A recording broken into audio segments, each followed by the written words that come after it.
सभी को प्रणाम। मैं मोहनदास देव संस्कृति विश्वविद्यालय से देव टॉक सीरीज़ के learn from leaders episode number 7 में आप सभी का हृदय से स्वागत करता हूँ। माँ गंगा की गोद, हिमालय की छाया, सप्त ऋषियों की तपस्थली, देवभूमि स्थित आधुनिक गुरुकुल देव संस्कृति विश्वविद्यालय से हम आपका अभिनंदन करते हैं। लर्न फ्रॉम लीडर्स के विगत 6 एपिसोड में बहुत ही उत्साहवर्धक फीडबैक्स हमें प्राप्त हुए हैं। उसी उत्साह को आगे बढ़ाते हुए आज 7वें एपिसोड में हम आपके सम्मुख प्रस्तुत हुए हैं। साथियों, इस ज्ञान का जीवन के व्यवहारिक अनुभवों का लाभ अधिक से अधिक लोगों तक पहुँचे, इस हेतु आरंभ से ही आपसे निवेदन है कि इस स्ट्रीमिंग को सोशल मीडिया के प्लेटफॉर्म पर अधिक से अधिक शेयर करें ताकि यह अधिक से अधिक लोगों तक पहुंच सके और उन तक इसका लाभ मिल सके। लर्न फ्रॉम लीडर्स के इस 7वें एपिसोड को डिसाइड कर रहे हैं आदरणीय प्रति कुलपति देव संस्कृति विश्वविद्यालय डॉक्टर चिन्मय पंड्या जी। सेशन चेयर हैं श्री अनिल राणा जी, को चेयर श्री महेश कुमार बिरला जी, की note Shri Raghavendra Rana ji, eminent speakers दीक्षा मिश्रा जी एवं अभिनव पांडे जी। एपिसोड के आरंभ में हम युवाओं के आदर्श एवं प्रेरणा स्रोत देव संस्कृति विश्वविद्यालय के माननीय प्रति कुलपति डॉक्टर चिन्मय पांड्या जी से सादर अनुरोध करूंगा कि वे सर्वप्रथम अपना मार्गदर्शन एवं आशीर्वचन हम सभी को प्रदान करें। आदरणीय डॉक्टर चिन्मय पांड्या जी।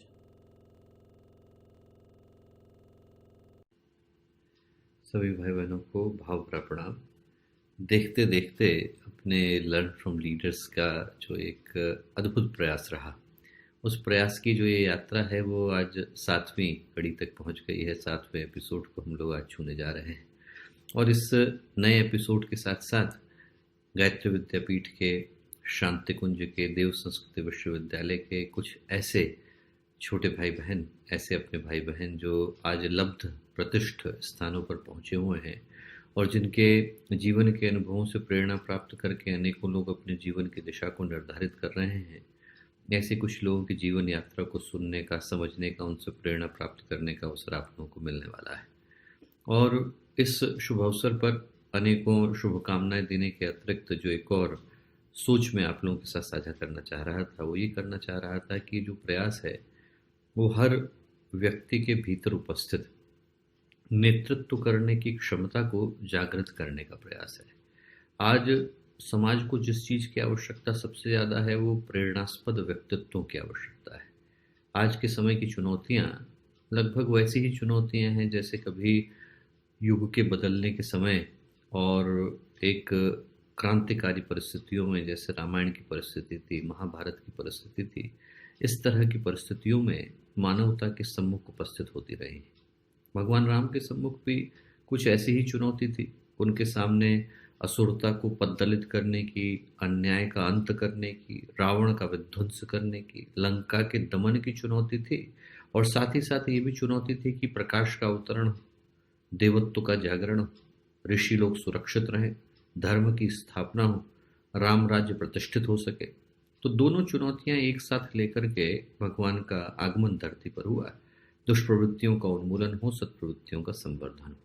और जब जब ऐसी परिस्थितियां आती तब तब देव मानवों को अपने व्यक्तित्व की, अपने गुणों की, अपने सद्गुणों की, सद्भावों की स्थिति सबके सामने स्पष्ट कर पाने का अवसर मिल पाता है कि वो किन गुणों को लेकर के धरती पर आए। आपको याद होगा कि जब भगवान राम के सामने वो चुनौती आई, जिस समय उनको एक महत्वपूर्ण कार्य को अंजाम देना था और उस समय में भगवान का सहयोग करने के लिए ज़्यादा लोग आगे नहीं आए, राजा नहीं आए, सामंत आगे नहीं आए, बहुत बड़े बड़े सेनाध्यक्ष थे, उनमें से कोई आगे नहीं आया क्योंकि कोई भी रावण के साथ लड़ पाने की स्थिति में नहीं था। पर कौन आगे आए? शबरी आगे आए, जटायु आगे आए, केवट आगे आए, भील आगे आए, वानर आगे आए, रीछ आगे आए, जामवंत आए, नलनील आए, हनुमान आए, छोटे छोटे लोग आगे आए, गिलहरी आई। ये सारे के सारे लोग क्या शक्ति की दृष्टि से संपन्न थे? साधनों की दृष्टि से इनके पास कुछ था? कुछ भी नहीं था। भावनाओं की दृष्टि से अपरिमित बल था। श्रद्धा थी, निष्ठा थी, परमात्मा के ऊपर भरोसा था। और जो आत्मा का बल होता है वो इन्हीं गुणों से निर्धारित होता है और इन्हीं गुणों से तय हो पाता है कि आखिर और वस्तु स्थिति में देव मानव है तो है कौन। और आज की परिस्थितियां कुछ वैसी ही मांग करती हुई आई। और जिन लोगों को ये सौभाग्य मिला कि वो शांति कुंज में परम पूज्य गुरुदेव की परम वंदनीय माता जी की छाया में पल बढ़ सके, जिन लोगों को ये अवसर मिला कि उनके माता पिता जिनने अपने कम उम्र में गुरुदेव की योजना में जीवन लगाने के लिए अपना संपूर्ण जीवन, अपना संपूर्ण जन्म, अपनी संपूर्ण योग्यता, अपनी संपूर्ण प्रतिभा एक तरह से समर्पित कर दी, भगवान के आदेश पर उनको न्यौछावर कर दी, उन लोगों के जीते जागते जागृत मार्गदर्शन में वो लोग बड़े हो सके, शांति कुंज के इस पवित्र वातावरण में अपने व्यक्तित्व को निखार सके। और आज समय फिर से वही आया है जब ऐसी महान आत्माओं को, जिनमें से प्रत्येक को परम पूज्य गुरुदेव चुन चुन करके, चयनित करके, ढूंढ ढूंढ करके लाए हैं कि वो इन बदलती परिस्थितियों में, इन चुनौतीपूर्ण परिस्थितियों में आगे आ सकें, ऊपर उठ सकें और समाज को एक अच्छी और नई दिशा दे सकें। ये जो प्रयास है वो इसी भाव के साथ शुरू किया गया प्रयास है कि जितनी भी प्रेरणास्पद व्यक्तित्वों की श्रृंखलाएं हैं वो सारी की सारी इस प्लेटफॉर्म के माध्यम से आप लोगों के सम्मुख आ सकें, आप लोगों के साथ अपने अनुभव को साझा कर सकें, ताकि सभी लोग एक नई, अनूठी और सौभाग्यशाली शुरुआत को कर पाने की स्थिति में हो। बहुत सारी शुभकामनाएं, बहुत सारी मंगल कामनाएं। आदरणीय डॉक्टर चिन्मय पांड्या जी द्वारा दिए गए इन बहुमूल्य जीवन सूत्रों का आचरण कर निश्चय ही हम सभी सफलता को हस्तगत कर सकते हैं। आदरणीय चिन्मय पांड्या जी का बहुत बहुत आभार, धन्यवाद। कार्यक्रम के अगले क्रम में हम आज के चेयरपर्सन श्री अनिल राणा जी को आमंत्रित करते हैं, जो कि फाउंडर एंड डायरेक्टर हैं लाइट लाइफ योगा प्रशिक्षण केंद्र लखनऊ के। आपसे अनुरोध है कि आप अपना अनुभव हम सभी से साझा करें। आप सभी भाई बहनों को मेरा सादर प्रणाम। परम पूज्य गुरुदेव परम वंदनीय माता जी की सूक्ष्म उपस्थिति में सर्वप्रथम मैं अपने अभिभावक, संरक्षक, मार्गदर्शक, अखिल विश्व गायत्री परिवार के प्रमुख एवं देव संस्कृति विश्वविद्यालय के परम आदरणीय कुलाधिपति जी डॉक्टर साहब और परम आदरणीय सैल बुआ जी के श्री चरणों में प्रणाम करता हूं। मैं देव संस्कृति विश्वविद्यालय के प्रो वाइस चांसलर आदरणीय चिन्मय भैया जी का हृदय से आभार व्यक्त करता हूं, जिनके मार्गदर्शन में लर्न फ्रॉम लीडर्स प्रोग्राम की शुरुआत की गई और हम सभी को अपने जीवन के अनुभवों को आप सबके साथ साझा करने का मौका मिल रहा है। जब मुझे आदरणीय चिन्मय भैया जी का पत्र मिला और कहा गया कि देव संस्कृति विश्वविद्यालय के द्वारा लर्न फ्रॉम लीडर्स प्रोग्राम की शुरुआत की जा रही है और इसमें आपको भी एक हिस्सा बनाया जा रहा है, वास्तव में वह क्षण मेरे लिए आनंद और गर्व का था कि मुझे पुनः देव संस्कृति विश्वविद्यालय के द्वारा संचालित किसी कार्यक्रम में हिस्सा बनने का मौका मिल रहा है। मैं आपको अपना परिचय दे दूं। मेरा नाम अनिल प्रकाश राणा है और मैंने वर्ष 2006 में human consciousness and yogic science से देव संस्कृति विश्वविद्यालय से मास्टर किया। वर्तमान में मैं उत्तर प्रदेश सरकार के इरिगेशन डिपार्टमेंट में एचडीसी के पद पर हरदोई में कार्यरत हूं और मेरा निवास स्थान लखनऊ में है। मैं अपने आप को बहुत ज्यादा सौभाग्यशाली मानता हूं। मेरे माता पिताजी गायत्री तीर्थ शांति कुंज हरिद्वार में एक समर्पित स्वयंसेवी कार्यकर्ता के रूप में रह रहे हैं और मेरे पूज्य दादाजी गायत्री तपोभूमि मथुरा में जन जागरण प्रेस में एक समर्पित स्वयंसेवी कार्यकर्ता थे। मेरी प्रारंभिक शिक्षा गायत्री तपोभूमि में रहकर के प्रारंभ हुई। 9th क्लास में मेरे पूज्य दादाजी का स्वर्गवास हो जाने के पश्चात मैं अपने माता पिताजी के पास शांति कुंज में आ गया। आगे की मेरी पूर्ण शिक्षा शांति कुंज में रहकर हुई। ग्रेजुएशन करने के पश्चात परम आदरणीय कुलाधिपति जी के मार्गदर्शन में, निर्देश में मुझे देव संस्कृति विश्वविद्यालय में पढ़ने का मौका मिला। मास्टर्स कंप्लीट हो जाने के बाद हम सभी को इंट्रेंसिप में जाने का मौका मिला। इंट्रेंसिप देव संस्कृति विश्वविद्यालय का वह अद्भुत कार्यक्रम है जिसमें पढ़ने के बाद हम सभी को अपनी क्षमताओं को पहचानने का मौका मिलता है। जब हमें इंट्रेंसिप में भेजा गया तो पता नहीं था कि कैसे और क्या करना है। हमारी टीम को गुजरात जाने का मौका मिला। वहां पे प्रोग्राम्स की शुरुआत हुई और धीरे धीरे हम सभी के आत्मविश्वास में वृद्धि होने लगी। मैंने परम पूज्य गुरुदेव परम वंदनीय माता जी का चमत्कार अपने जीवन में घटते हुए देखा है और इसके एक झलक मैंने इंटर्नशिप के दौरान महसूस की। भुज में हमारे कार्यक्रम हो रहे थे। इसी बीच वहां के आयोजकों ने एक भारतीय संस्कृति ज्ञान परीक्षा के लिए जितने भी प्रिंसिपल थे वहां के सभी को बुलाया और एक कार्यक्रम रखा। हमारी टीम से कहा गया कि आपको भारतीय संस्कृति ज्ञान परीक्षा के बारे में बताना है। हमारी पूरी टीम इसके लिए तैयार थी। हमारी टीम के जो हमारे लीडर थे उन्होंने कहा, अनिल तुम शांतिकुंज में रहते हो और तुम अच्छे से इसको बता सकते हो। उस प्रोग्राम के लिए वास्तव में मेरे मन में बहुत डर था। मुझे लग रहा था कि मैं अच्छे से बता पाऊंगा या नहीं। अगले दिन वो प्रोग्राम प्रारंभ हुआ। मैंने परम पूज्य गुरुदेव का ध्यान किया और कहा, प्लीज गुरुदेव सब अच्छा कर देना। उस प्रोग्राम, उस लेक्चर के दौरान मुझे नहीं पता है कि क्या बोला गया, लेकिन 2 घंटे तक लगातार भारतीय संस्कृति ज्ञान परीक्षा पे चर्चा होती रही। और हमारे उस प्रोग्राम के बाद वहां पे आए हुए जो प्रिंसिपल थे उन्होंने सबने अपने स्कूल्स में भारतीय संस्कृति ज्ञान परीक्षा कराने के लिए फॉर्म भरा कि भारतीय संस्कृति ज्ञान परीक्षा हमारे यहाँ आयोजित होगी। तो गुरुदेव का चमत्कार देख के मुझे खुद ही अपने ऊपर विश्वास नहीं हुआ, लेकिन मैंने हर पल उसको अनुभव किया। उस दिन शायद जो मुझे नहीं आता था वो भी मैं वहां पे बोल पाया।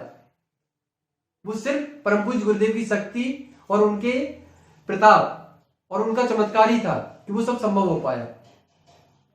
इंटरेस्ट में हर समय हमको नए नए अनुभव मिलते चले गए। बहुत सारे हमारे कार्यक्रम होते थे। कुछ शांति कुंज के कार्यक्रम होते थे, कुछ हमारे देव संस्कृति विश्वविद्यालय के कार्यक्रम होते थे, योग के कार्यक्रम होते थे।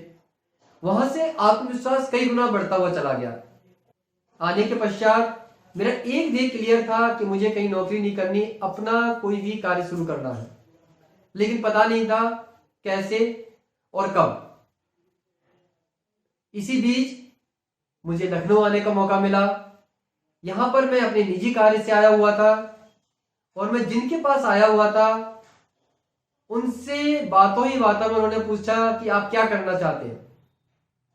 मैंने कहा कि मेरा मास्टर कंप्लीट हो चुका है और अभी अभी मैं इंटर्नशिप करके आया हूं। और मैंने उन्हें अपने सर्टिफिकेट्स दिखाए जो मुझे इंटर्नशिप के दौरान मिले थे। उनको इतना ज्यादा वो उन सर्टिफिकेट्स को देख करके, हमारे कार्यक्रम को देख के प्रभावित हुए। जो कई उनके कॉलेज चल रहे थे, कई विश्वविद्यालय चल रहे थे, कई डिग्री कॉलेज चल रहे थे। उन्होंने मुझसे कहा कि आप हमारे बच्चों के लिए क्यों ना एक योग शिविर रखें। अभी आप 2-3 दिन लखनऊ में हैं, तो इससे हमारे बच्चों को भी आपकी शिक्षा का लाभ मिलेगा। मुझे इसमें कोई बुराई नहीं लगी और मैंने हामी भर दी। 3 दिन का एक योग शिविर प्रारंभ हुआ। परम पूज्य गुरुदेव की शक्ति को मैंने यहाँ पे प्रत्यक्ष देखा। 3 दिन के बाद उन्होंने मुझसे स्वयं कहा कि अभी तो आप कहीं भी जॉब नहीं कर रहे हैं, क्यों ना आप एक प्रयोग के तौर पे हमारे स्कूल में योग प्रशिक्षक के तौर पे कुछ समय दीजिए। मैंने वहां पे एक छोटी सी शुरुआत की। 1 मंथ के लिए मैंने वहां पे एज ए योग प्रशिक्षक के तौर पे कार्य करना प्रारंभ किया। उसी 1 माह के दौरान उनके स्कूल का वार्षिक उत्सव हुआ। वहां के प्रिंसिपल ने मुझसे कहा कि सर आप एक योग का कार्यक्रम भी इस एनुअल फंक्शन में प्रस्तुत करें। मैंने हामी भरी और बच्चों के साथ बात की। मैंने वही सब सिखाया जो मैंने इंटर्नशिप के दौरान सीखा था। वह कार्यक्रम बहुत अच्छा हुआ। उस कार्यक्रम को देखने के पश्चात जो प्रिंसिपल्स आए हुए थे उन्होंने पूछा कि ये कार्यक्रम कैसे तैयार हुआ, किसने आपके बच्चों को योग की शिक्षा दी। वहां के प्रिंसिपल ने मुझे इंट्रोड्यूस कराया, बताया कि ये देव संस्कृति विश्वविद्यालय से अभी अभी पढ़ करके आए हैं और इन्होंने ही ये कार्यक्रम तैयार कराया है और ये शांतिकुंज से है। कई प्रिंसिपल्स गायत्री परिवार से जुड़े हुए थे। शांतिकुंज का नाम सुनते ही उनके भाव आदर से भर गए। उन्होंने मुझसे कहा कि जब तक आप हैं तो क्यों ना आप हमारे स्कूल्स में भी हमारे बच्चों को भी कुछ योग प्रशिक्षण दें। गुरुवर की कृपा इतनी रही कि मुझे कुछ कहने की जरूरत नहीं पड़ी। प्रिंसिपल साहब ने स्वयं उनसे कहा कि हमारे अलावा ये आपके स्कूल्स में भी सिखा सकते हैं। एक निश्चित समय और डे बाय डे मुझे कुछ स्कूल्स के लिए योग के कार्यक्रम, योग के शिविर करने के लिए प्रिंसिपल साहब ने एक टाइम निर्धारित कर दिया। एक निश्चित मानदेय के साथ मेरे 4 से 5 स्कूल्स में योग की कक्षाएं प्रारंभ हो गई और यह सिलसिला धीरे धीरे आगे बढ़ने लगा। परम पूज्य गुरुदेव का प्रताप इस कदर आगे बढ़ रहा था कि मैं शायद कहीं जॉब करता तब भी मुझे इतना अच्छा मानदेय और इतना सम्मान कभी ना मिल पाता। यह सिलसिला लगातार चलता रहा।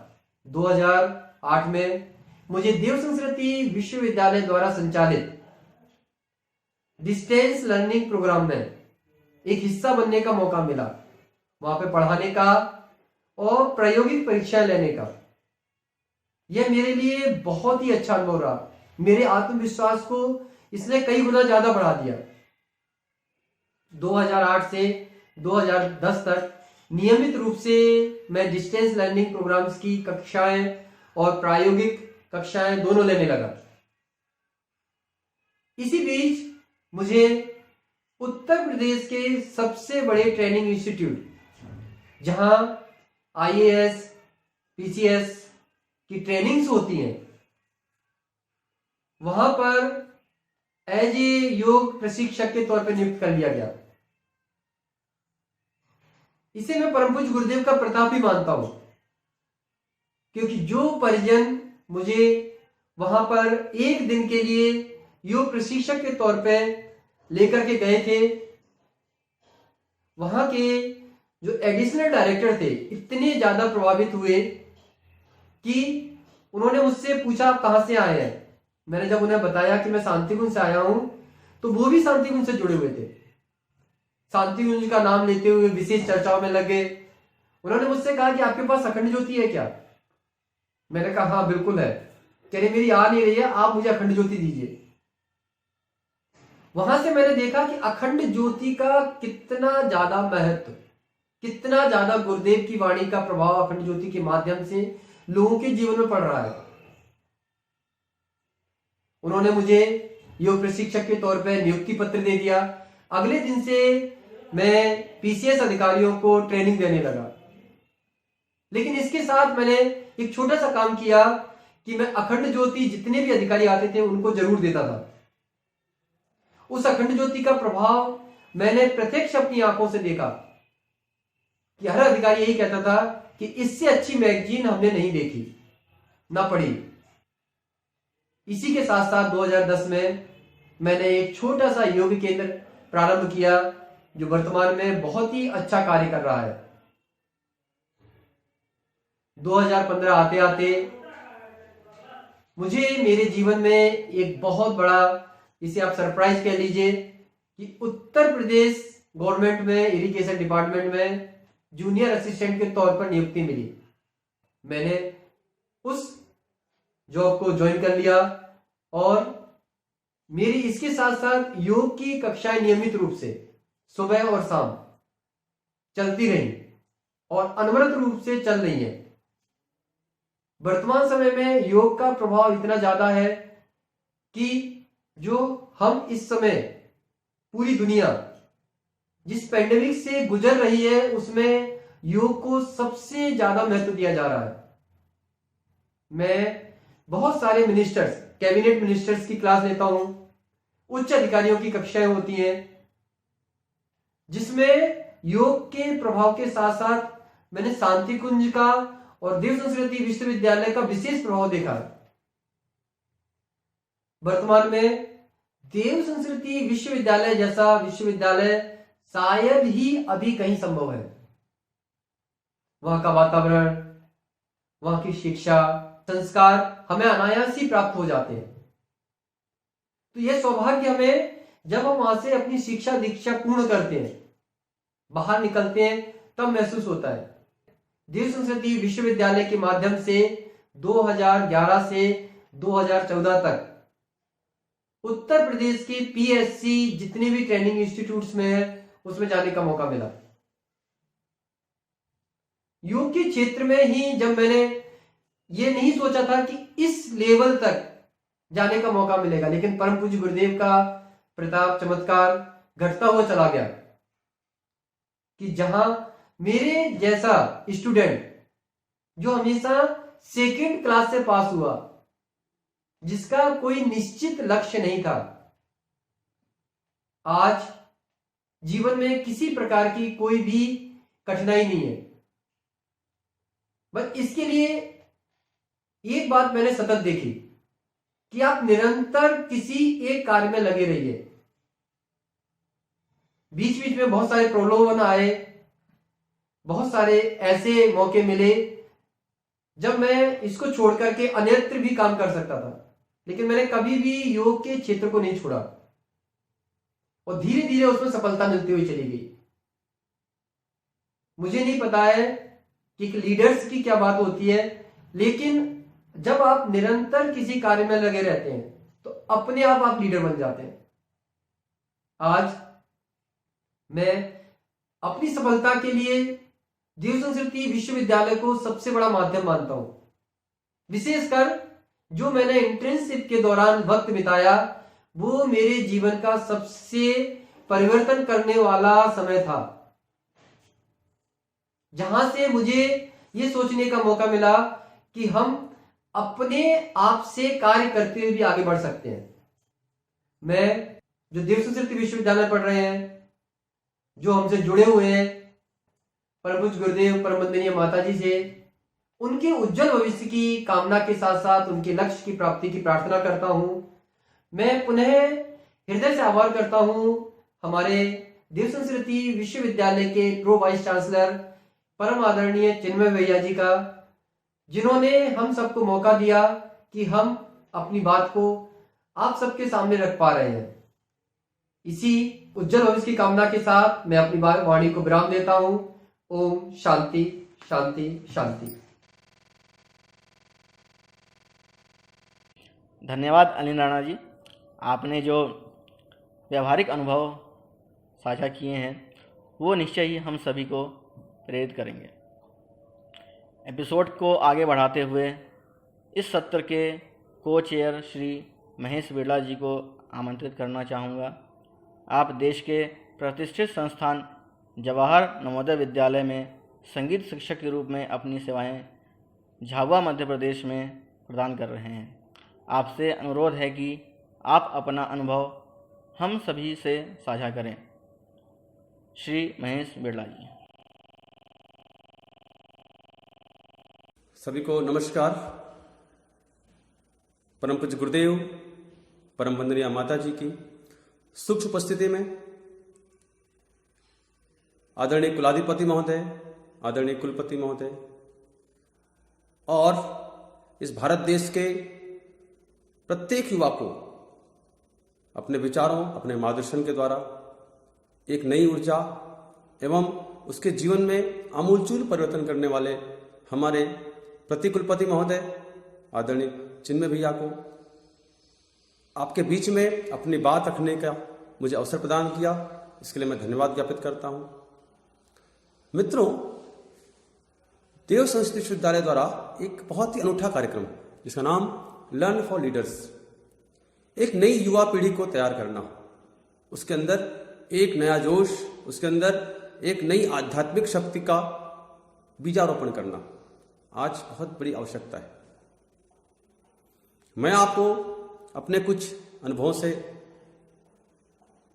याद दिलाना चाहता हूं कि मित्रों, आज से हम करीब पिछले 10 या 15 साल पीछे जाएं तो देखें युवा की एक नई पीढ़ी जो तैयार होकर के बैठी हुई है, जो कुछ नया करने के लिए विवश है, उसे एक नई मार्गदर्शक की आवश्यकता है और मार्गदर्शक हमें खुद बनना होगा। एक दिव्य शक्ति परम पूज्य गुरुदेव, परम वंदनीय माता जी, जिनके द्वारा, जिनके विचारों के द्वारा हम एक नई पीढ़ी की ओर आगाज कर रहे हैं, हम नई पीढ़ी की ओर बढ़ रहे हैं।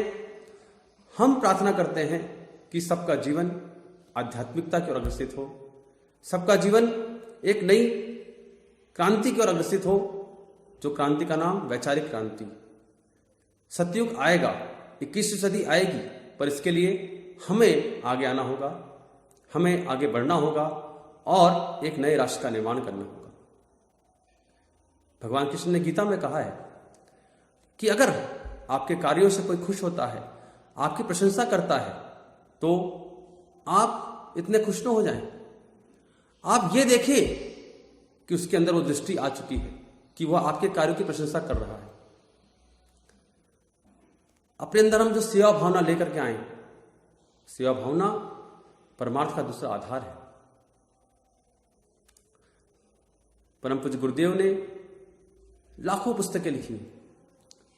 उन छोटी छोटी पुस्तकों के हम अंश लेकर के आज की युवा पीढ़ी के पास जाएं, उन्हें कहें, उन्हें पढ़ाएं, उन्हें समझाएं और उन्हें एक नया रास्ता दिखाएं।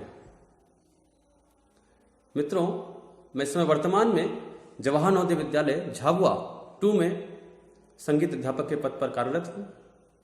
जब मैं यहां पर आया तो आदिवासी समझकर बहुत एक मन में भय था कि आदिवासी कैसा होगा, पर आज का आदिवासी एक शिक्षित हो चुका है, एक राष्ट्र की नई पीढ़ी को आगे लाने के लिए तत्पर है। पर क्या हम डर के, छुप करके अपने कमरे में बैठ जाएंगे कि पता नहीं वो क्या होगा, वो कैसा होगा? नहीं, उसको आपकी आवश्यकता है, उसको आपको मिलना पड़ेगा, उसको अपने विचारों से प्रेरित करना होगा। प्रत्येक मनुष्य को 2 प्रकार की शिक्षाएं मिलती हैं। एक वह जो दूसरों से ग्रहण करता है, हम अपने गुरु से ग्रहण करते हैं, पर क्या उस सिखाई हुई शिक्षा को उसी प्रकार रखेंगे? उसकी सिखाई हुई शिक्षा को हम नए क्रिएशन, नए क्रिएटिविटी के द्वारा, नए आयामों के द्वारा हम उस चिंता की ओर लेकर जाएं और उसको विस्तार करें। जब हम विस्तार करेंगे तो वह आपके ऊपर विश्वास करेगा। मित्रों, जब मैं बनारस हिंदू विश्वविद्यालय की और प्रवेश परीक्षा की ओर तैयारी कर रहा था तो मुझे एक वर्ष असफलता मिली, मैं निराश हो गया। इसी बीच मेरी मुलाकात ग्वालियर के शासकीय माधव संगीत महाविद्यालय में जो प्रोफेसर थे, वह अपने सेवानिवृत्ति के उपरांत शांतिकुंज आए थे। मैं पहली बार उनसे मिला था, जबकि शांतिकुंज में बहुत दिन से मैं रह रहा था, पर ऐसा मेरा कोई उनसे मिलना नहीं हो पाया था। पर जब मिला तो मुझे एक पिता के रूप में गुरु, जिन्होंने मुझे कहा कि नहीं, तुम असफल नहीं हो, तुम्हारे अंदर वो सारी खूबियां हैं और तुम उस प्रवेश परीक्षा को पास कर सकते हो। तो मेरा अनायास ही मन हुआ कि बाबूजी, उनका नाम सूरदास बाबूजी, जो हमारे बीच में नहीं रहे अभी, जिन्होंने शांतिकुंज के प्रत्येक कार्यकर्ता के अंदर संगीत का बीज रोपा और संगीत साधना की ओर अग्रसित किया गुरुदेव के गीतों को लेकर के, शांति कुंज के प्रज्ञा गीतों को लेकर के उन्होंने सबके अंदर संगीत सीखने की प्रेरणा दी। उन्होंने कहा कि अगर कोई दृष्टिहीन तुम्हें दुनिया दिखा रहा है तो परमात्मा की आंखें, और बेटा परमात्मा की आंखें मेरे लिए परम पूज्य गुरुदेव परम वंदनीय माता जी।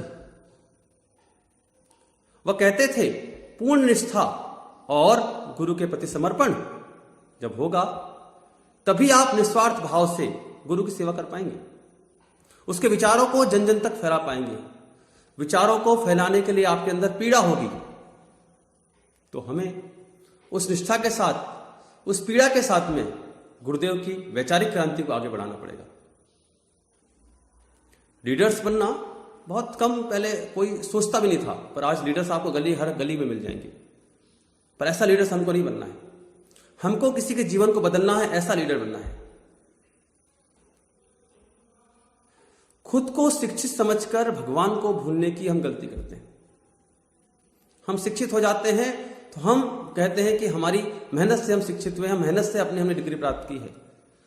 परंतु जो समय होता है हमारे कर्म को देखता है, हमारे प्रारब्ध को देखता है, हमारे द्वारा किए गए कार्यों की और गणना करता है, और वही हमारा श्रेष्ठ डिग्री है, वही हमारी उपाधि। मित्रों, एक साल कठिन परिश्रम करने के साथ उनके साथ मैंने कई यात्राएं भी की, ग्वालियर भी गया, शांति कुंज के परिसर में मैं उनके साथ घूमता भी था, और हमारा टाइम उनके साथ में करीब 12 घंटे दिन के उनके साथ रहता था। मैं अधिकतर पूरा उनकी सेवा भावना में लगा रहा मैं, और उनने मेरे लिए बहुत मेहनत करी। मैं उनका ऋण कभी चुका नहीं पाऊंगा। उन्होंने मुझे प्रवेश दिलाया, मैंने परीक्षा पास की, और मैंने वहां से मास्टर ऑफ म्यूजिक प्रथम श्रेणी में उत्तीर्ण की। जब मैं वहां पर पढ़ाई कर रहा था तो मेरे सहपाठी, मेरे मित्र, क्योंकि मैं एक ऐसे परिसर से निकला था जिसने आध्यात्मिकता, वैचारिकता और दुनिया के उन प्रलोभनों को नहीं देखा था, दुनिया के उस परिसर को नहीं देखा था जहां पर कई प्रकार के प्रलोभन दिए जा रहे थे। पर मेरे पास गुरुदेव के विचार, गुरुदेव की किताबें, गायत्री मत लेखन, ऐसी किताबों के साथ में आगे बढ़ा। इसके साथ मैंने अपनी विद्या को आगे बढ़ाया, और वहां पर डॉक्टर प्रवीण उद्धव, जिन्होंने मुझे शिक्षित किया, जिन्होंने मुझे सिखाया, संगीत के बारे में आगे बढ़ाया, और मुझे आज इस जगह पर स्थापित हूं, उनका भी कहना था कि बेटा आध्यात्मिक शक्ति आज की बहुत बड़ी आवश्यकता है। अगर हम अपने लिए 1 घंटा निकालें दिन में, और उस 1 घंटे में अपने को देखें, अपने के अंदर मनन करें, अपनी अंदर की अंतरात्मा को जगाएं, और 1 घंटा सेवा में लगाएं, 1 घंटा अपने विचारों को जन जन तक फैलाने में लगाएं। मतलब विचार हमारे, जितने हमारे अच्छे विचार हैं, गुरुदेव के द्वारा जितने दिए गए विचार हैं, उनको हम किसी भी माध्यम से, आज हमारे पास कई माध्यम है, फेसबुक है, व्हाट्सएप है, और ऑनलाइन साधन बहुत सारे हैं जिसके माध्यम से हम गुरुदेव के विचारों को हम जन जन तक फैला सकते हैं। पर हमें इसके लिए आगे आना पड़ेगा। हम अगर आगे नहीं आएंगे तो कौन आएगा? इस युवा पीढ़ी को ही आगे आना पड़ेगा। मैं इसी बीच आपसे कुछ अनुभव और शेयर करना चाहूंगा। मैं इसी बीच 2018-19 बीच में एक गंभीर बीमारी से जूझ रहा था जिसका नाम ब्लड कैंसर था। तो मैं वही सोच रहा था, उस समावेश में था कि यह बीमारी मेरे अंदर कैसे आ गई, क्योंकि मैं तो कोई, मेरे अंदर कोई ऐसा ऐब नहीं है, मैं तो गुरुदेव के कार्यों में लगा रहता हूं और दिन भर एकदम आध्यात्मिकता से परिपूर्ण हूं, और जहां भी गुरुदेव कार्य होता है पहुंच जाता हूं। तो प्रतिकुलपति महोदय का मेरे पास फोन आया, आप कैसे हो, स्वस्थ हो, चिंता न करो, बहुत अच्छे हो जाओगे, सब ठीक हो जाओगे। एक बात कही उनने, बेटा कि प्रारब्ध है, अपने आप कट जाएंगे, बस गुरुदेव का ध्यान करते रहो। वह समय था, आने के 5 महीने बाद ही मेरे सारे कष्ट दूर हो गए। उन 5 महीनों में मैं गायत्री चेतना केंद्र मुंबई शानपाड़ा में रहा। मेरा एक ही कार्य था, गायत्री मंत्र लेखन, और मैंने गुरुदेव का वह लेखन पढ़ा। उन्होंने कहा, बेटा ये प्रारब्ध है, ये कट जाएंगे, बहुत कष्टदायी होते हैं, पर इसका एक ही निवारण है, गायत्री मंत्र लेखन। गायत्री मंत्र लेखन मैं आज कहूंगा आपके बीच में, यह ऐसा शस्त्र है जिसका कोई चूक नहीं। अगर आप गायत्री मंत्र लेखन को अपने जीवन में उतारेंगे, 1 घंटा भी अगर आप दिन में 1 घंटा केवल निकालें और एक पेज लिखने का अवश्य प्रयास करें और स्वाध्याय को अपने जीवन में उतारें।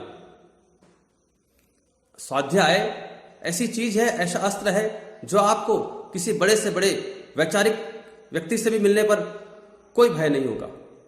आपके अपनी बात रखने में कभी आपको हिचकिचाहट नहीं होगी, क्योंकि आपके अंदर अध्ययन किया हुआ है, आपने कुछ पढ़ा है, आपने गुरुदेव की किताब पढ़ा है और गुरुदेव की बातों को लेकर के हम आगे जाएं, सप्त आंदोलनों को लेकर आगे जाएं, बाल संस्कार शाला,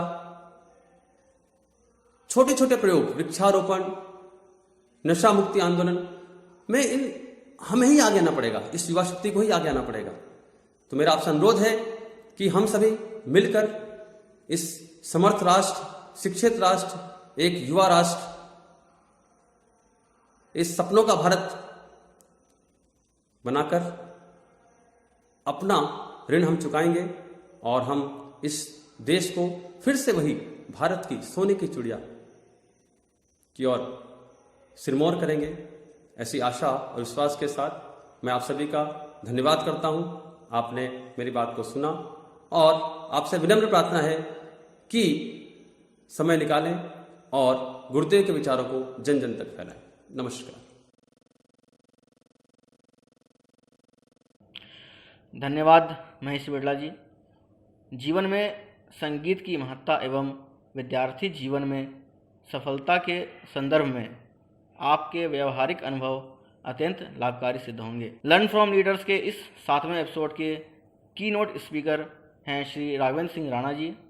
आप एनिमेशन के क्षेत्र में वीएफएक्स सुपरवाइज़र एवं वीएफएक्स लीड के रूप में प्रतिष्ठित कंपनी इफेक्ट्स मेनिया में वर्षों कार्य करने का अनुभव रखते हैं। वर्तमान में आप देव संस्कृति विश्वविद्यालय के department of animation and VFX में अपनी सेवाएं प्रदान कर रहे हैं। आपसे अनुरोध है कि कृपया अपने अनुभवों से हम सभी को लाभान्वित करें। श्री राघवेंद्र सिंह राणा जी।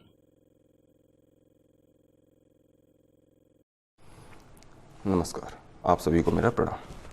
सबसे पहले मैं आदरणीय सैलबुआ जी को एवं देव संस्कृति विश्वविद्यालय के कुलाधिपति श्रद्धेय डॉक्टर प्रणव पंड्या सर को प्रणाम करता हूँ, चरण वंदना करता हूँ। इसके साथ ही प्रणाम करता हूँ देव संस्कृति विश्वविद्यालय के प्रो वाइस चांसलर आदरणीय डॉक्टर चिन्मय पंड्या सर का, जिनको हम प्यार से चिन्मय भैया कहकर भी संबोधित करते हैं। एवं सर का आभार व्यक्त करता हूँ कि उन्होंने हमें देव संस्कृति विद्यालय के माध्यम से देव टॉक सीरीज़ के अंतर्गत इस लर्न फ्रॉम लीडर्स नामक प्रोग्राम में भागीदारी करने का और अपने अनुभव आप सबके सामने साझा करने का अवसर प्रदान किया है। मैं अपना परिचय दे दूं। मेरा नाम राघवेंद्र सिंह राणा है और मैंने अभी देव संस्कृति विश्वविद्यालय के एनिमेशन डिपार्टमेंट में as a VFX teacher join किया है। इससे पहले मैं उत्तर प्रदेश लखनऊ में फिल्म लाइन में एज ए वीएफएक्स सुपरवाइज़र का कार्य कर रहा था एवं उसके पहले भी मैंने साउथ में शूटिंग सुपरवाइज़र और वीएफएक्स लीड के रूप में कार्य किया है।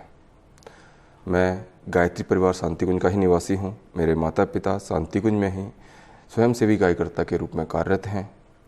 मेरा सौभाग्य रहा है कि मेरा पूरा बचपन शांतिकुंज में ही व्यतीत हुआ है और हमें परम पूज्य गुरुदेव वंदनीय माता जी के साक्षात दर्शन एवं उनका आशीर्वाद और संरक्षण भी प्राप्त हुआ है। मेरी प्रारंभिक शिक्षा गायत्री विद्यापीठ शांतिकुंज में ही हुई है।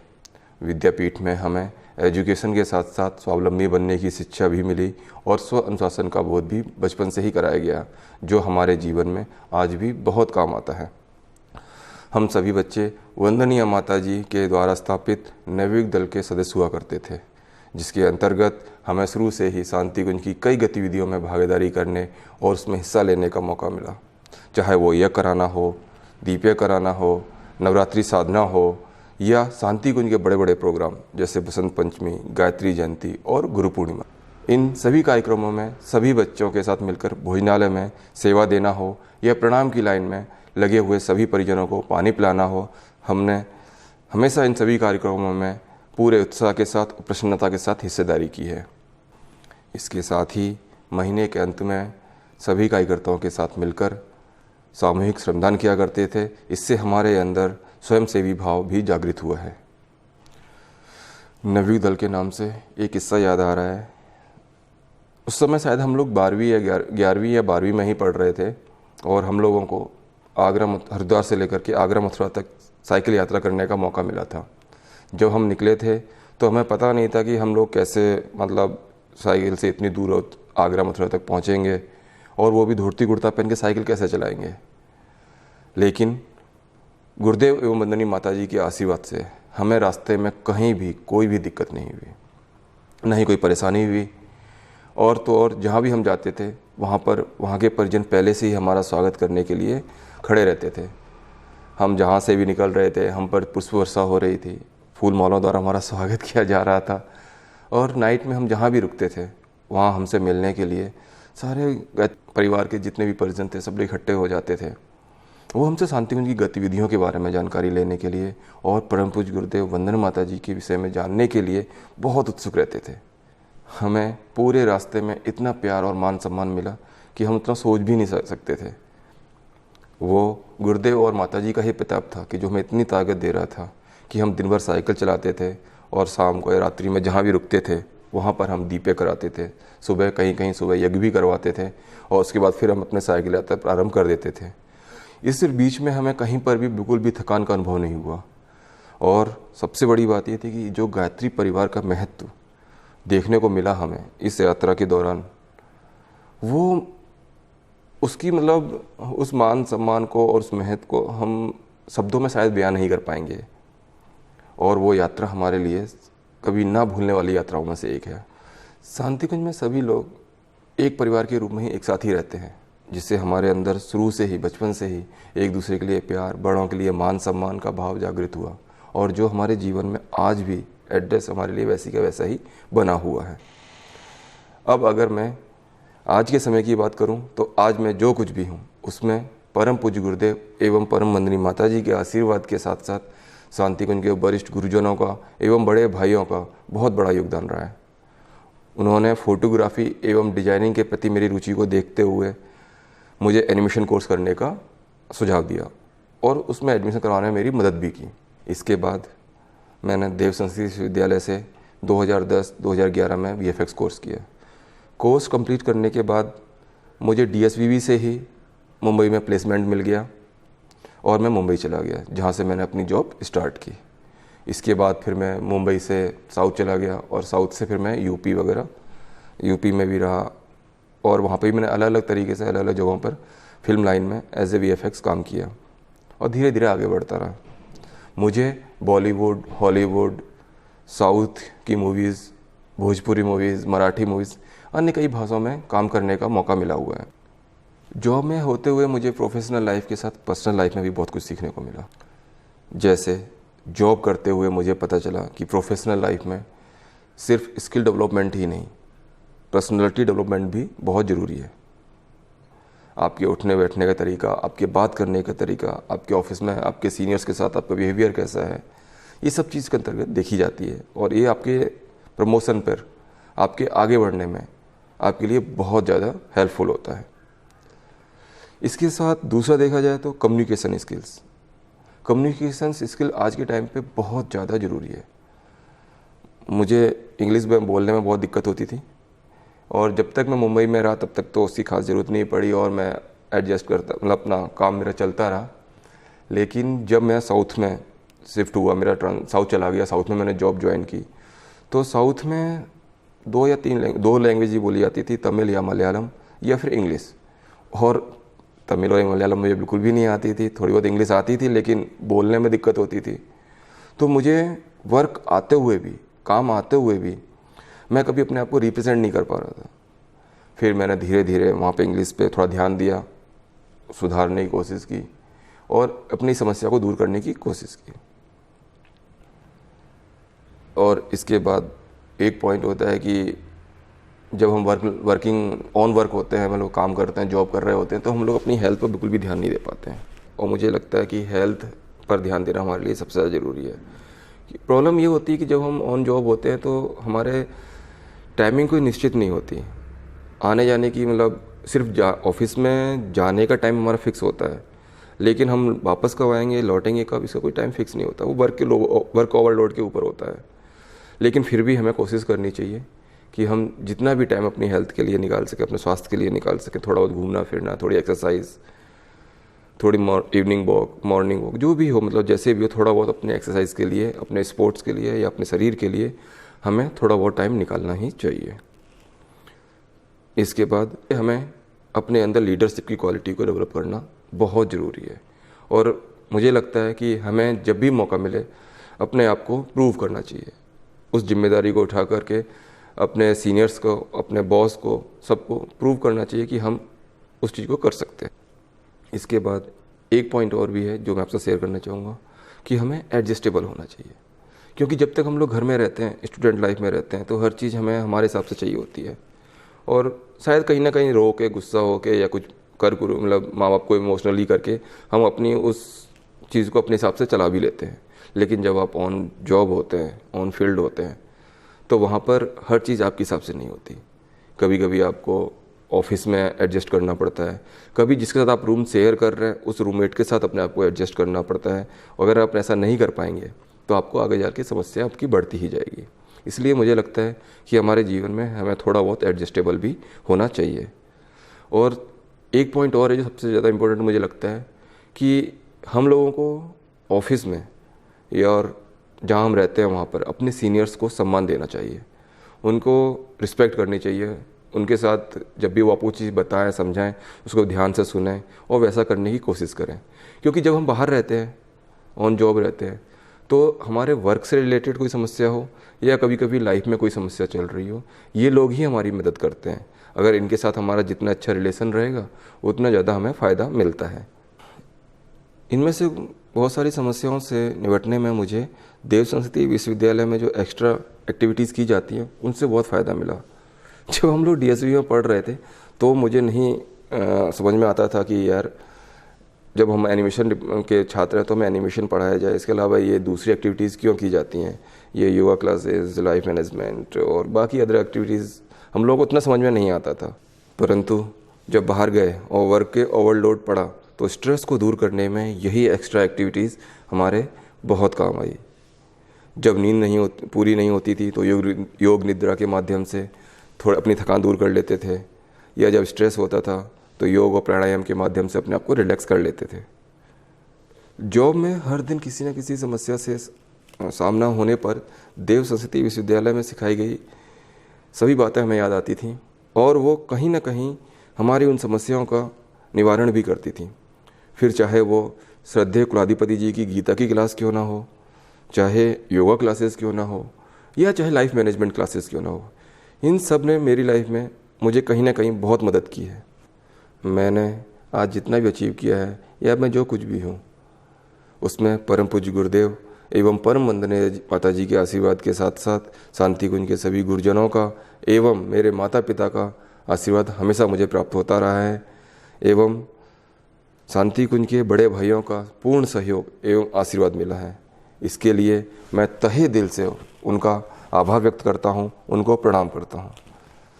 मैं फिर से बहुत बहुत धन्यवाद करता हूँ आदरणीय चिन्मय भैया का, जिन्होंने मुझे इस लायक समझा और इस प्लेटफॉर्म पर बोलने का अवसर प्रदान किया है। इसके साथ ही मैं इस वीडियो के माध्यम से जुड़े हुए मेरे सभी भाई बहनों का एवं गायत्री परिजनों का जो अपने बहुमूल्य समय में से समय निकालकर इस वीडियो को देख रहे हैं, उनका अभिनंदन करता हूँ, धन्यवाद करता हूँ। और परम पूज्य गुरुदेव एवं वंदनीय माता जी से आप सभी के उज्जवल भविष्य की कामना करते हुए आप सभी से आज्ञा लेता हूँ, अपनी बात को यहीं समाप्त करता हूँ। धन्यवाद, प्रणाम। धन्यवाद राघवेंद्र सिंह राणा जी।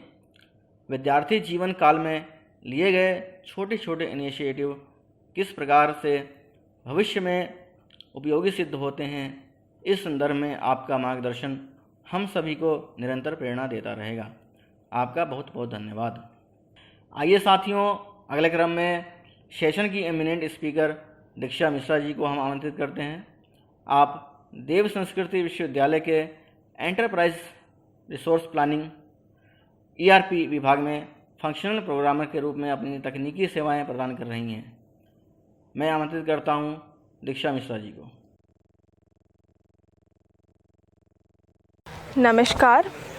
सबसे पहले मैं पूरे लर्न फ्रॉम लीडर्स टीम को और चिन्मय भैया को बहुत बहुत धन्यवाद करना चाहती हूँ कि उनके माध्यम से मुझे ये अवसर मिला कि मैं आप सबके समक्ष आऊँ और अपने भाव को प्रस्तुत कर सकूँ। मेरा नाम दीक्षा मिश्रा है और मेरे पिताजी का नाम श्री जितेंद्र कुमार मिश्रा है। मेरी माताजी का नाम श्रीमती मीना मिश्रा है और वो दोनों ही सन 1990 से शांति कुंज में जीवनदानी कार्यकर्ता हैं। ये मेरे माता पिता की वजह से ही मुझे सौभाग्य प्राप्त हुआ कि मेरा जन्म शांति कुंज में ही हुआ। मेरा जन्म, मेरा लालन पालन, मेरी शिक्षा, मेरी दीक्षा सब कुछ शांति कुंज में ही हुई।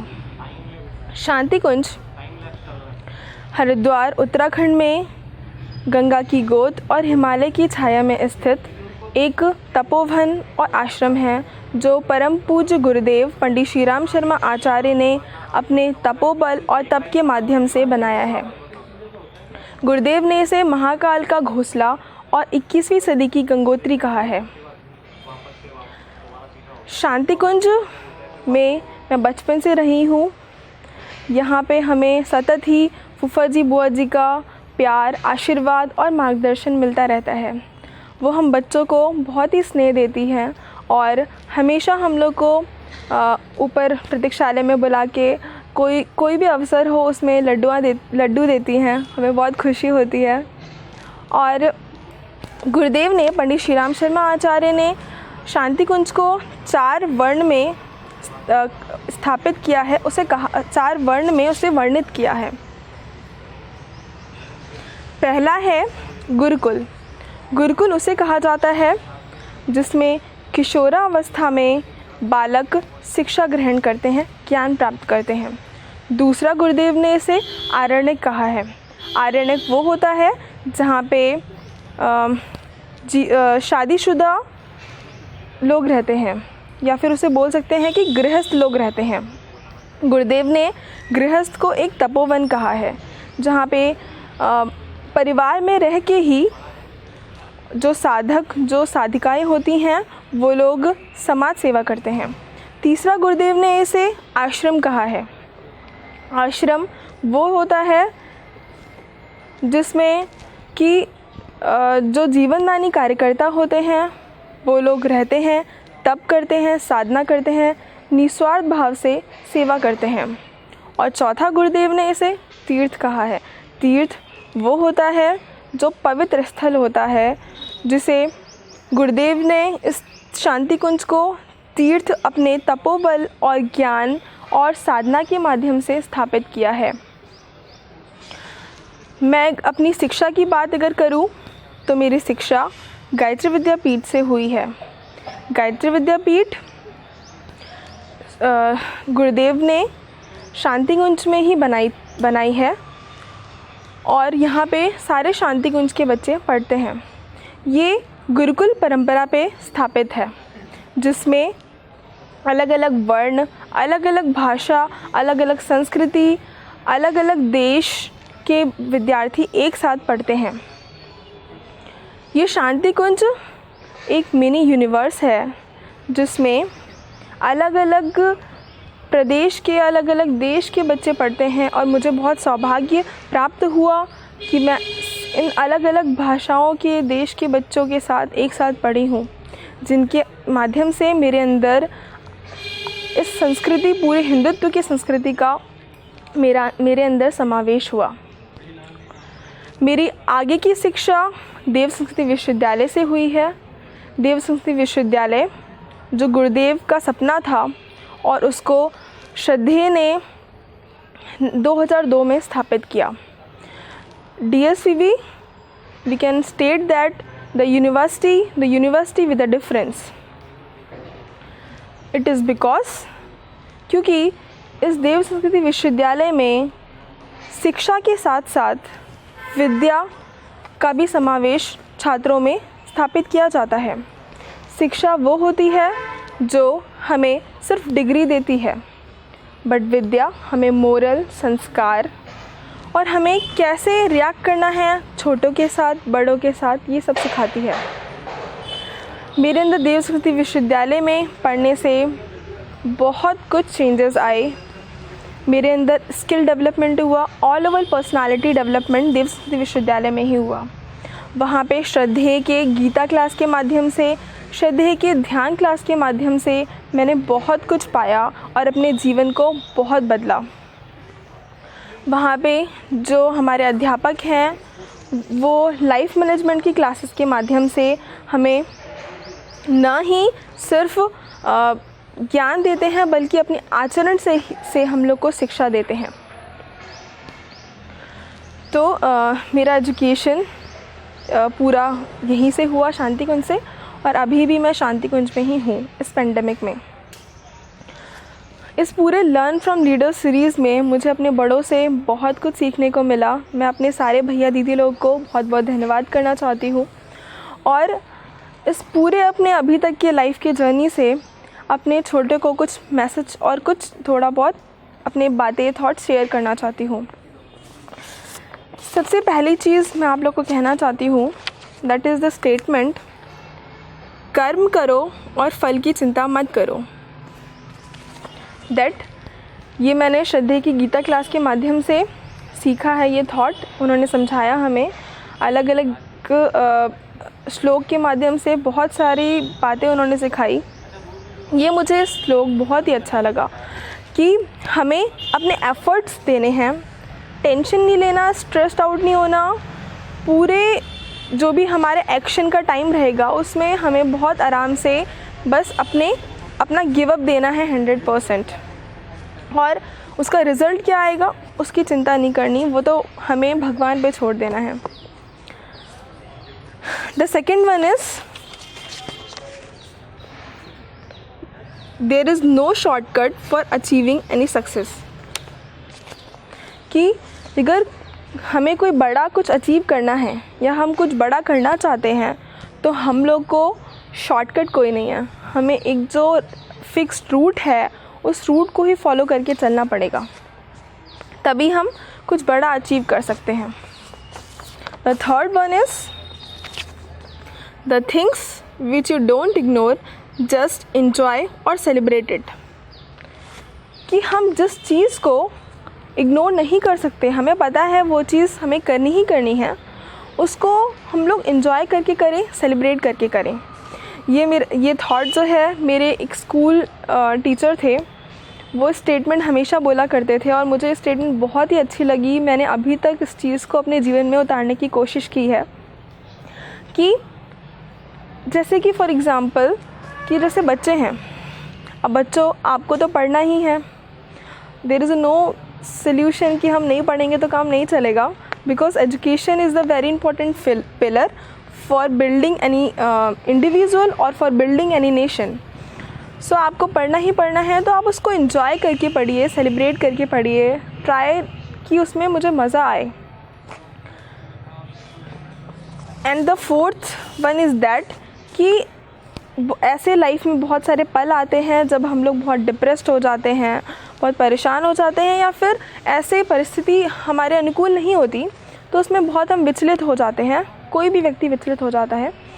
तो मैं इस चीज़ को अपने पर्सनल एक्सपीरियंस से आप लोग के साथ शेयर करना चाहती हूँ कि मैं जब ऐसा कुछ होता है, ऐसी कंडीशंस होती है तो मैं क्या करती हूँ। सबसे पहली चीज़ कि नेचर के पास जाओ, go close to nature, because ये प्रकृति जो है ये हम सबकी माँ है, इसी से हम उत्पन्न हुए हैं। तो जितना जैसे छोटा बच्चा होता है वो अपने माँ के पास जाते ही एक सुकून का अनुभव करता है, उसका रोना, उसका बिलखना सब शांत हो जाता है, वैसे ही हम प्रकृति के जितने संपर्क में जाएंगे उतने ही हमें शांति का अनुभूति होगी। दूसरी चीज़ कि हम एक महापुरुष या संत प्रवृत्ति के लोग के संपर्क में जाएं, जिनके पास एक पॉजिटिव ऑरा होता है। उनके तप और मनोबल के माध्यम से उनके अंदर एक ऑरा क्रिएट हो जाता है, उनकी पॉजिटिविटी सब कुछ, अगर हम उनके संपर्क में जाएंगे तो हमें भी वो प्राप्त होता है। क्योंकि ऐसा कहा जाता है ना कि the energy is never destroyed, it always transfers from one place to another और from one person to another. तो ऐसे ही जो हमारे महापुरुष होते हैं, संत प्रवृत्ति के लोग होते हैं, उनके पास अगर हम संपर्क में जाएंगे तो उनकी एनर्जी हमारे में ट्रांसफ़र होती है। और ये मैंने पर्सनली फ़ील किया है। जैसे मैं कभी कभार पहले भी कभी कभार बहुत ज़्यादा डिप्रेस्ड हो जाती थी, या फिर कभी ऐसा लगता था बहुत चिंता होती थी, या किसी बात का मुझे सल्यूशन नहीं मिल रहा है, तो मैं हमेशा कोशिश करती हूँ चिन्मय भैया के पास जाने की। और उनके सानिध्य में जाते ही, उनके मुख के मुस्कान देखते ही मेरे अंदर की सारी चिंताएं दूर हो जाती हैं। ऐसा लगता है मुझे एक पॉजिटिविटी, एक एनर्जी मुझे मिल गई अंदर। एंड द थर्ड इज़ कि गुरु के पास बैठें। अगर हमें कुछ ऐसा अनुभव हो, बहुत चिंता हो, तो गुरु के पास जाके बैठें, क्योंकि गुरु जो है वो सारे शक्तियों और सारे गुणों का समन्वय है। गुरु एक तरह से एक पर्सन और जो गॉड है उसके बीच का ब्रिज है। और जो परमात्मा की शक्तियाँ होती हैं, जो उनके गुण होते हैं, उनकी पॉजिटिविटी होती है, सब कुछ गुरु के माध्यम से ही हम लोग के अंदर प्रवेश करती है। तो गुरु से पवित्र, गुरु से शक्तिशाली इस दुनिया में कुछ नहीं है। तो हम अगर गुरु के सानिध्य में ही अगर बैठेंगे तो हमारे अंदर उसकी शक्तियाँ आएंगी। और हम लोग तो बहुत ही सौभाग्यशाली हैं कि हमें एक ऐसे गुरु मिले हैं, जो गुरु इस दुनिया में ऐसे गुरु कहीं नहीं हैं। गुरुदेव का एक थॉट मुझे बहुत अच्छे से याद है। गुरुदेव कहा करते थे कि बच्चों, अगर तुम्हें कोई कहे कि मुझसे ज़्यादा शक्तिशाली कोई मेरा गुरु है तो तुम मान लेना। अगर कोई कहे कि मुझसे ज़्यादा कोई ज्ञानी कोई गुरु है तो मान लेना, बट अगर कोई कहे कि मुझसे ज़्यादा प्यार करने वाला कोई गुरु है तो कभी मत मानना। और ये बात 101% सत्य है कि हमें ऐसे गुरु मिले जिनका प्रेम असीम है, उसकी कोई सीमा नहीं है। तो इसके लिए मैं बहुत ही सौभाग्यशाली हूँ। And the last one is that always be happy, keep smiling and celebrate. Thank you. धन्यवाद अध्यक्षा मिश्रा जी। जीवन सतत सीखने का नाम है। मूल्य एवं संस्कार आधारित शिक्षा के जिन बारीक शिक्षणों को आपने हम सभी से साझा किया है, वे निश्चय ही सभी को प्रेरित करेंगे। आपका बहुत बहुत धन्यवाद। इस एपिसोड के अगले क्रम में मर्चेंट नेवी के क्षेत्र में जापान में स्थित अंतर्राष्ट्रीय कंपनी मित्सुई ओसेक लाइन्स में जूनियर नेविगेशन ऑफिसर के रूप में कार्यरत अभिनव पांडे जी को अपने अनुभवों को हम सभी से साझा करने हेतु मैं आमंत्रित करता हूँ। अभिनव Pandey ji. Hello everyone, I am Abhinav Pandey and I live in Shantigunj, Haridwar. I was born and raised in Shantigunj, Haridwar, and I did my schooling from Gayatri Vidyapeeth. My stream was science stream, PCM with maths, and then I went for higher studies to Chennai. I did my graduation from HIMT College, Hindustan Institute of Maritime and Training, and I graduated from BSc Nautical Science, and right now I am working as a trainee navigating officer, also known as deck cadet. And usually you guys must be knowing this field as merchant navy, so I work in that, and I just completed my training period in that. Right now I am in Shantigunj, Haridwar. So my college days were unlike others. It was a training institute, 3 years of training. I did my BSc, so it was a 3 years of training program. So unlike other colleges, it was different because it was not like a 7 to 4 o'clock thing. It usually was, I had to stay 24/7. I would say it was quite difficult because it was new, because obviously I just went from school to a full day college, so it was different. The environment was totally different, I wouldn't say it was bad or something, but yes, it was different. Shanti Kunj, as we all know, is a very peaceful place for me, for you, and for the people who are living outside, who come here for peace. So we already live in a peace. When we go outside, it's a totally different world out there. It takes some time to get yourself comfortable with that zone, and that's what happened with me, and that's what happened with most of the guys who went from Shanti Kunj to outside. So it was quite challenging, but actually living in Shanti Kunj helped me a lot, because the training time was very similar to what we do here. As I used to wake up at 5 o'clock, there was a roll call. I used to wake up at 5 o'clock, go for running, and then I had to attend my colleges. So I was actually already doing those things here. I wouldn't say I was doing it regularly, but we were doing it quite often actually. Like we used to wake up here for yoga classes, so I used to go for that. So those things helped me a lot when I went outside in that field. So I think my time here has always been my not my weakness, but it has actually been my source of power, which I actually feel that. So it has always been helpful for me living here. It has helped me differentiate between what is right and what is wrong, and that is a big thing. In my opinion, that is a very big thing.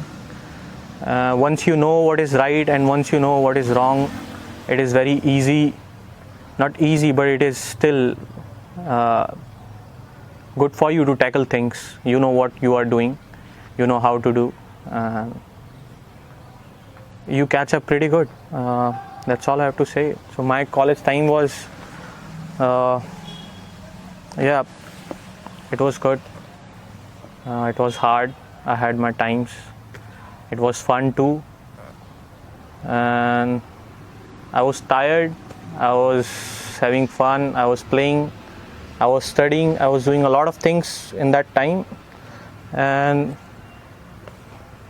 those all things also helped me. Like every day which you learn, every day you learn something that helps you living your next day, that helps you in your future. When it comes to career choice, for me, choosing this field was a bit tricky actually. I almost went for engineering, and then I would say it was, I don't know how exactly it happened, but I was always interested in ocean and traveling. So without telling anyone, I filled this form for IMU CET, but then at the end of my 12th, like my exams results came, and I was waiting for getting a college and for choosing what to do, what not to do. My father actually played a big role. I almost went for engineering, and I was in no mood. Like I was already in mood for joining engineering, so I was like, why bother about other fields? But my father somehow, I don't know, maybe I would say his insight or his belief, his faith, he believed in me, and he forced me, actually took me for this exam which I was not planning to go for.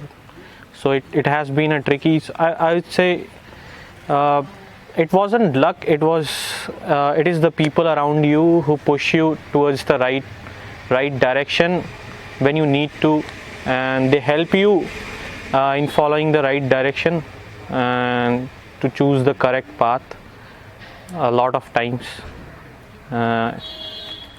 Maybe, not maybe actually, it was his faith in Shanti Kunj, his faith in Gurudev that led him made him believe that I can join this field, I can do this, and that's how I ended up in this field. When it comes to career choice, I will say that most of the students in our generation or right now, the most problem or hurdle they face is there is very little options which are shown to you actually. Like you can count on your fingers, but there are actually a lot of options out there. आप उनमें से choose कर सकते हो अगर आप चाहो तो. It is not only engineering, it is not only merchant navy, it is not commerce, BCom, or there are other subjects too. You need to find your own speciality, your own interest. You cannot become a doctor for being a successful person. Success for me has always been the little success, like everyday success. Success is nothing but आपके अंदर की I will say satisfaction, that inner satisfaction, जो आप जब कोई काम करते हो तो आप उससे satisfy हो कि हाँ I did it good, ये मैंने सही कर लिया. That is success for me. That is always been the definition of success for me, and this is what I think. Like I was saying कि अगर आपको डॉक्टर बनना है तो आपकी इच्छा होनी चाहिए कि आपको हेल्प करनी है लोगों की. There should be a spark. Then that will lead you, that will motivate you to reach that goal. That's how I think everybody should choose their goal. You stop asking questions to each other what you want to become. I would say start asking what you want to do. Like don't ask or don't just assume like मेरे को engineer बनना है. आपको अगर अंदर से मज़ा आता है मशीन्स के साथ खेलने में, और maybe if you are a computer engineer, आपको मज़ा आता है आपको ऐप बनाने में, आपको कोडिंग करने में, then you should go for it. And then that itself, that hobby of yours or that interest of yours will motivate you to achieve that goal. That's what I think, and that's what I will suggest you all also to do in your life. And success, and as far as success goes, as I was saying कि वो आपकी daily ज़िंदगी की success है. आपको हर एक दिन ऐसे जीना चाहिए कि वो आपको सक्सेसफुल डे लगे. Like for that day, if you have given a task, if you do that on that day, you will feel that yes, this particular day was success for me. So success is not only one thing. You can it does not stop. Success is not success, actually life is a journey. It doesn't end when you achieve a goal. You have to still, after achieving goal, like if अगर आपको prime minister बनना है तो आप prime minister बन जाएंगे, लेकिन ऐसा नहीं है कि उसके बाद आपने वो गोल अचीव कर लिया तो आपकी लाइफ ख़त्म है. उसके बाद आपको देश के लिए काम करना पड़ेगा. You have to work with the policies, you have to work for the betterment of people, for country. So yeah, it doesn't stop. Life doesn't stop. Stop thinking कि आप कुछ बन जाओगे तो आप सक्सेसफुल हो जाओगे. It will keep going. You need to keep going in order to make yourself happy and the people around you happy. So this is all for me, and I would like to thank मैं learn from leaders को thank you बोलना चाहूँगा कि उन्होंने मेरे को ये opportunity दी यहाँ पे आके बोलने के लिए. और एक्चुअली इस बोलने के कारण मेरे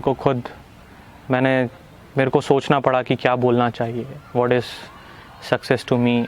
मैंने भी थोड़ा अपना जो थोड़ी बहुत लाइफ अभी तक एक्सपीरियंस जो लाइफ से मिला है उन पे विचार किया, gave a thought about them, and सोचा कि क्या है मेरे लिए. तो I actually while talking to you guys, I actually learn some new things from my own life and from others' life in this process of making this video. So I would like to thank Learn from Leaders for giving me this opportunity. Thank you very much. धन्यवाद अभिनव Pandey ji. Career की अनेकानेक संभावनाओं से जो आपने हमें अवगत कराया है एवं हर एक विद्यार्थी को अपनी अभिरुचि के अनुसार करियर चुनने का जो बहुमूल्य प्रेरणा आपने प्रदान की है, इस हेतु आपका बहुत बहुत धन्यवाद। साथियों, लर्न फ्रॉम लीडर्स सीरीज़ के इस 7वें एपिसोड में अपना बहुमूल्य समय एवं मार्गदर्शन प्रदान करने हेतु हम आभार व्यक्त करते हैं आदरणीय डॉक्टर चिन्मय पांड्या जी का। साथ ही हम धन्यवाद करते हैं हमारे समस्त विशिष्ट वक्ताओं का। दर्शकों, आप सबका भी बहुत बहुत आभार एवं धन्यवाद। साथियों, इन जीवंत अनुभवों एवं शिक्षाओं का लाभ ज़्यादा से ज़्यादा लोग तक पहुँचे, इस हेतु इस स्ट्रीमिंग को डिफरेंट सोशल मीडिया प्लेटफॉर्म पर अधिक से अधिक शेयर करें ताकि ज़्यादा से ज़्यादा लोग इससे लाभान्वित हो सकें। साथ ही इस सीरीज़ के पिछले सारे एपिसोड देखने के लिए आप विजिट करें DSVB ऑफिशियल फेसबुक पेज एवं यूट्यूब चैनल देव संस्कृत विश्वविद्यालय को। जल्द ही मिलते हैं लर्न फ्रॉम लीडर्स के नए एपिसोड के साथ। तब तक के लिए धन्यवाद। नमस्कार।